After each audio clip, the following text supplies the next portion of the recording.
Hey guys, welcome back to The Readers. I hope you are having an amazing day. Let's get right into the stories. The first one is an entitled people's story. For context, I own a business called Serene Scapes. It's a high-end botanical nursery and landscape design company that I built from the ground up over the last 15 years. We specialize in rare plants, custom garden designs, and exclusive workshops for serious gardening enthusiasts. The property spans about 12 acres, with the public nursery taking up about 7 acres, and my private residence occupying the remaining 5. I've worked incredibly hard to make it successful, often putting in 16-hour days, especially in the early years. My home sits at the back of the property, separated from the business by a small wooded area that creates a nice buffer. I've got a beautiful garden, obviously, and a pool that I had installed about 5 years ago as a personal reward for reaching a major business milestone. The pool area is clearly on the residential side of the property, surrounded by privacy hedges and not visible from the public areas of the nursery. For the past year, there's been construction on the adjacent property. A new luxury housing development called something ridiculous like Elite Estates or whatever. The developers actually tried to buy my land when they first started planning, offering what they thought was an irresistible sum. Maybe it would have been for someone else, but Serene Scapes is my life's work, and I wasn't interested. The construction has been a pain, noise, dust, and the occasional worker wandering onto my property by mistake. But recently they finished, and people started moving in. That's when a different kind of problem began. Last Saturday was scorching hot, around 95 degrees with suffocating humidity. I had spent the morning helping with a sold-out workshop on drought-resistant plantings, then the afternoon dealing with inventory and ordering.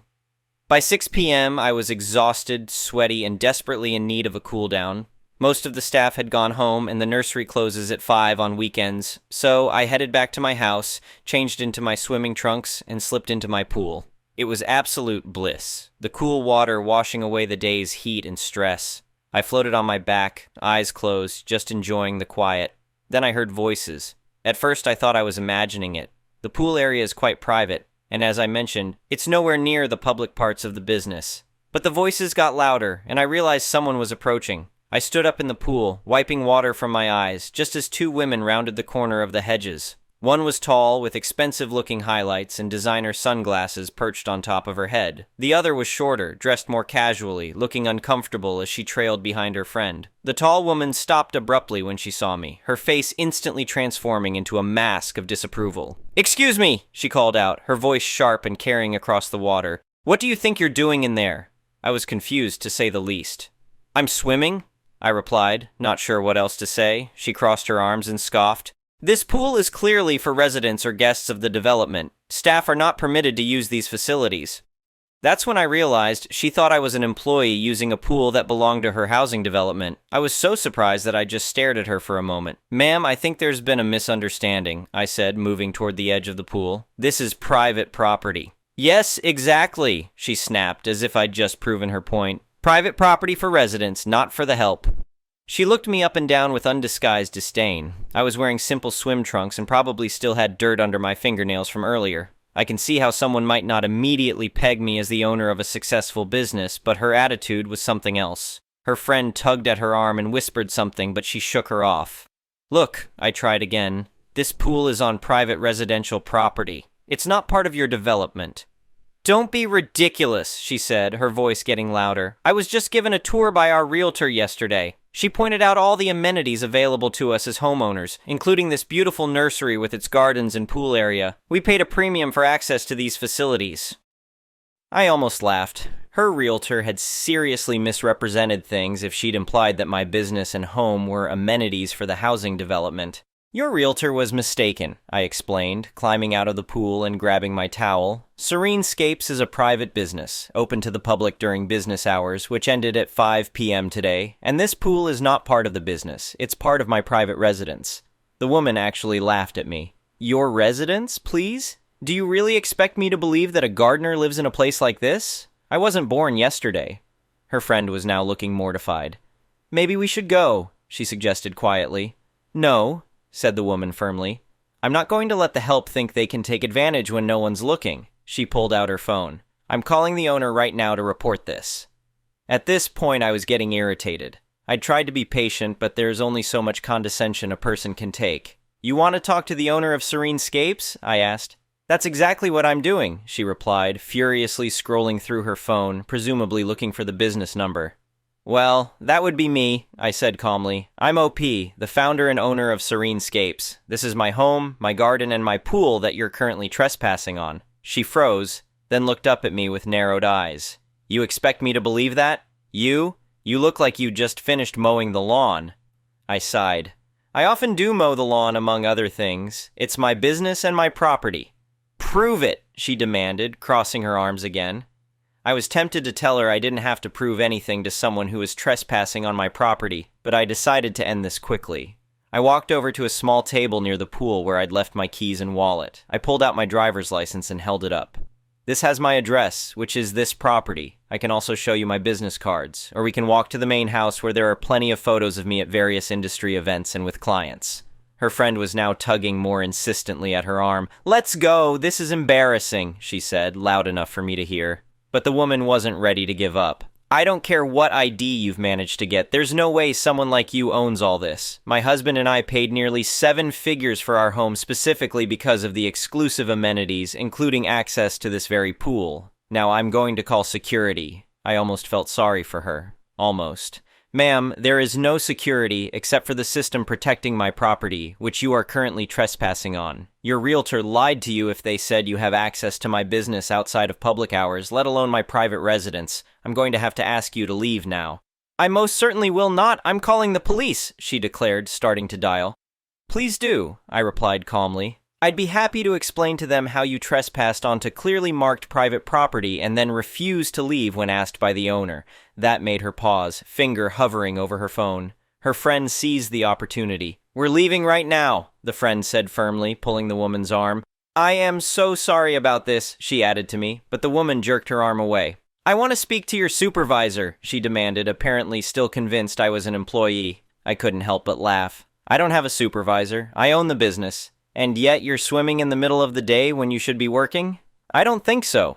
It's after business hours, and even if it weren't, I set my own schedule, I explained, my patience wearing very thin. Now this is the last time I'm going to ask nicely. Please leave my property immediately. Or what? She challenged. I picked up my phone. Or I call the police and report you for trespassing, and I'll be speaking to the development's management company about your realtor's misrepresentation of my property as an amenity for your housing development. That finally seemed to get through to her. Her face flushed, though whether from embarrassment or anger I couldn't tell. This is ridiculous. I've never been treated so poorly in my life, she huffed. Her friend had apparently reached her limit. For heaven's sake, look around. We are clearly in someone's backyard. There are personal items everywhere. This isn't a community pool. You're making a scene over nothing. We need to go.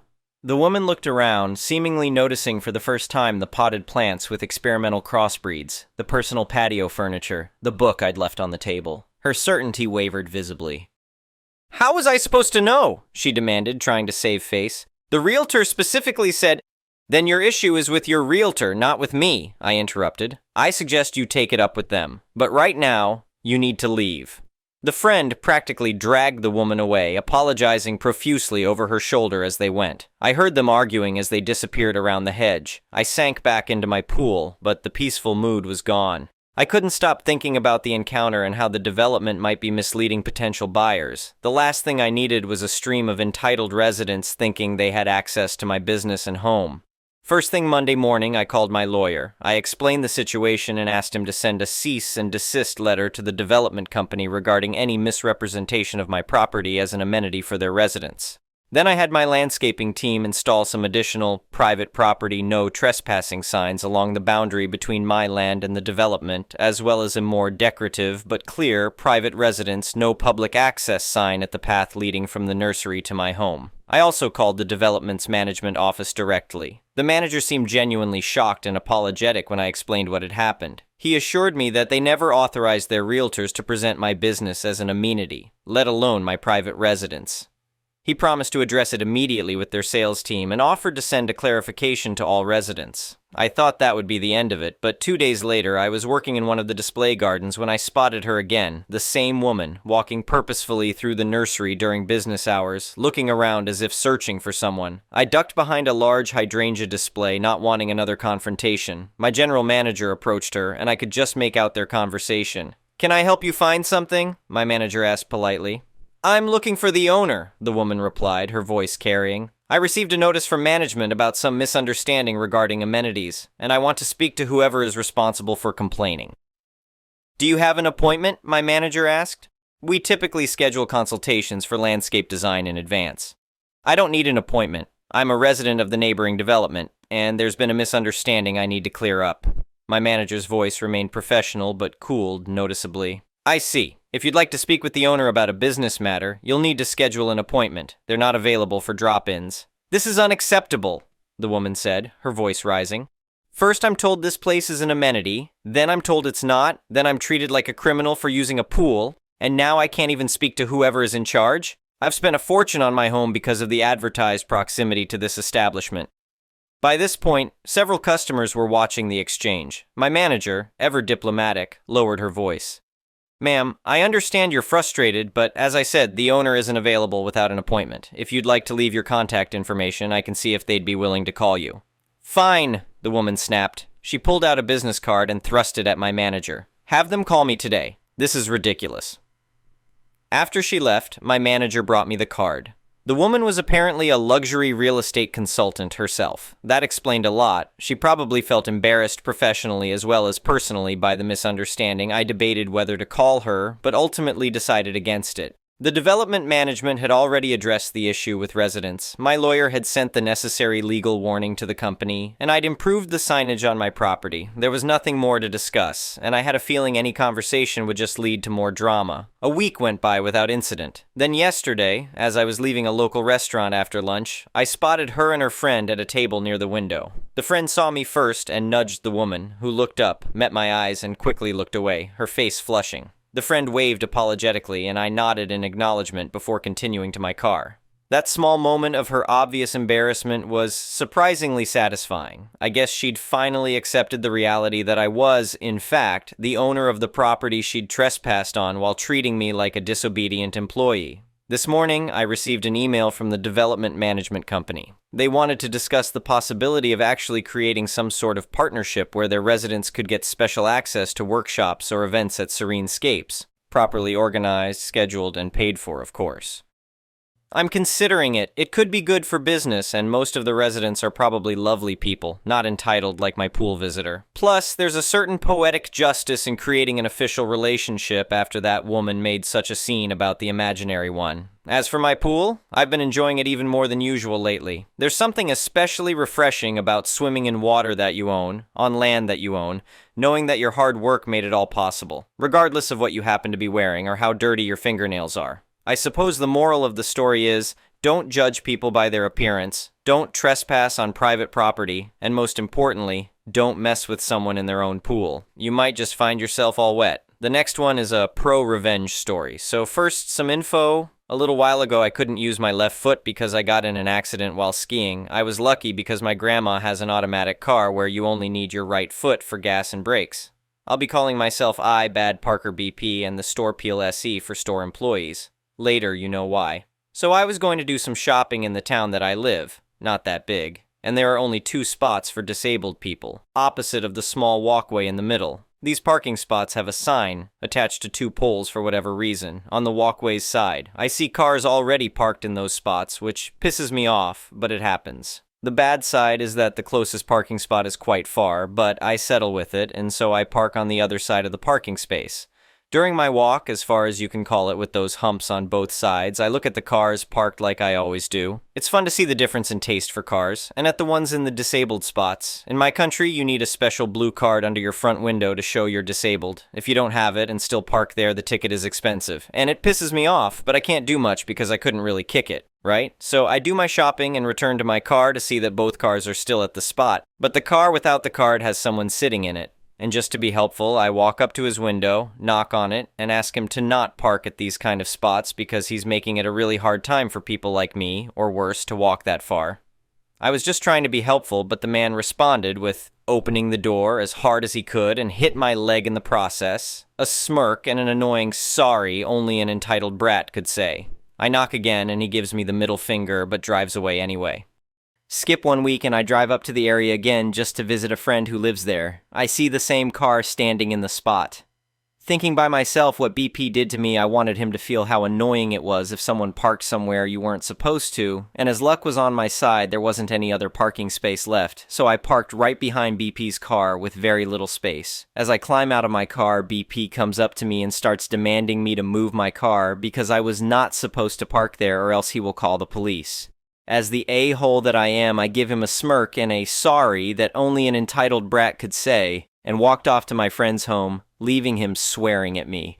The parking space is right in front of a store, and there's camera security over the whole area, with an additional camera pointed towards the entrance and the disabled parking spots. My friend opens the door and we just hang out for a while. When suddenly we hear a loud bang outside, my friend looks out the window and asks me what my car looks like and where I parked it. I give him the description, and then he follows up to tell me I should check on my car and see what has happened. We both walk out and see my car has a huge dent and a lot of scratches. Turned out BP just forced his way out, and the only possible way was through my car, as the poles with the sign is unbreakable. Apparently this wasn't the first time this kind of stuff happens, and one of the SEs walks out and tells us everything was probably recorded and we could easily sue BP for what he did.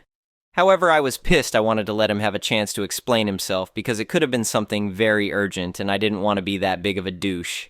He turned out to be a regular customer of the store and the SE were helpful with calling him. He was pissed. He said I had no right to park behind, and if I didn't pay for the damages I did, apparently he'd call the cops on me.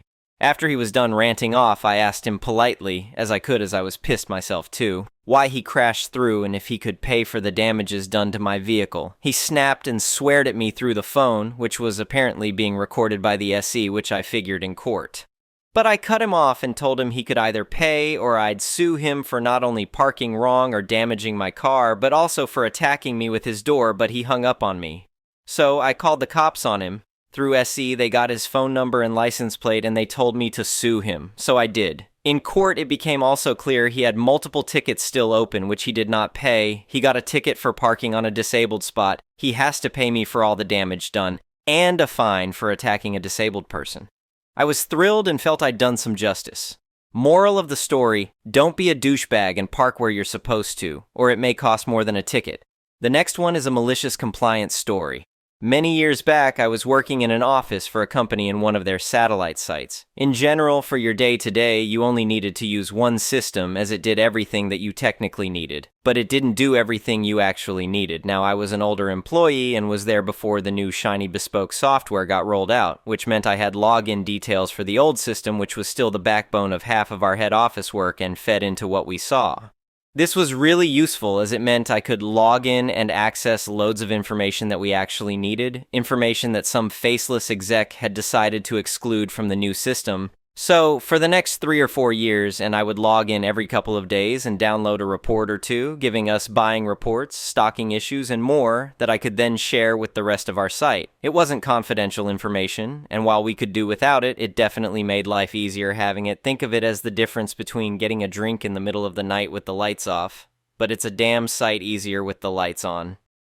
Anyway, we'd never had an issue and no one had complained until one day one of the department managers found out I was downloading reports from a system that she was adamant that only her team needed to use, and she contacted IT and had them revoke my access. And annoyingly, she did so without letting me know, which meant when I logged in the next time, well, I didn't, and just got an error message. Locally, we had no idea what had happened, so a quick email to IT and got told that Karen had my access blocked. So then it's a quick email to Karen to find out why, and all I got was a short and curt, "You don't need access. If you need to know something, you ask my team."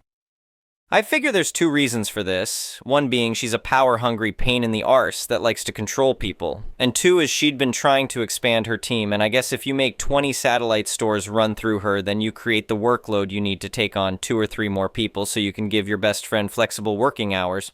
Allegedly.